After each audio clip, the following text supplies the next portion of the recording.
Hunter Biden is a convicted felon. Hunter, the convicted felon Biden. Today, a jury of his peers found him guilty on 3 federal gun charges in the state of Delaware, where the Biden family knows some people, all related to lying on a federal gun application while he was a drug addict. No sentencing date has yet been set, but he faces a maximum of 25 years in prison, which is highly unlikely, of course, and fines, too, hundreds of thousands of dollars. This is only shocking because America has become so accustomed to the so-called justice system not doing its job, at least not doing it properly. We should not be applauding the system for finally ruling on a real evidence and a real case and a real crime. This does not prove that the justice system is somehow now unilaterally fair and balanced, not by a long shot. But of course, the left today was quick to set that false narrative. I do think that this is a really good day for the American system. Okay, that you know what, it really does try to operate. There is a fairness to it where we really do aspire that nobody is above the law. I really think that if you look at this case, what is the big picture here? It's not a drug addict who possessed a gun for 2 weeks.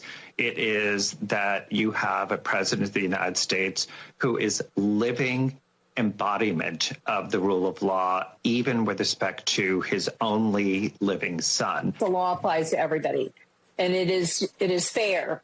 And it is done by jurors from the community who weigh the evidence, the facts that aren't political.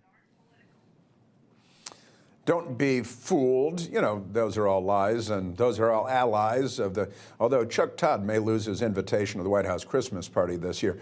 The only reason Hunter, the convicted felon Biden, was even on trial in the first place is because a lone federal judge went against the Democrats and called nonsense on the insane sweetheart plea deal orchestrated by the Joseph Biden Department of Justice that would have thrown out this whole case.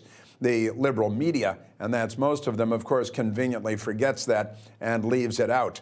Even more significantly, perhaps, this conviction barely scratches the surface of the Biden family allegations, of which there are many.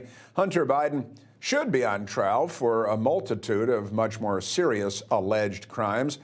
He's been accused of money laundering, influence peddling, operating as an unregistered foreign agent in violation of the FARA Act, all to make millions of dollars from, well, for the most part, our foreign adversaries.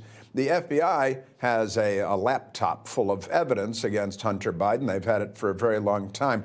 Yet, conveniently, he's been convicted of the one thing that doesn't lead back to Joe Biden. Isn't that fascinating?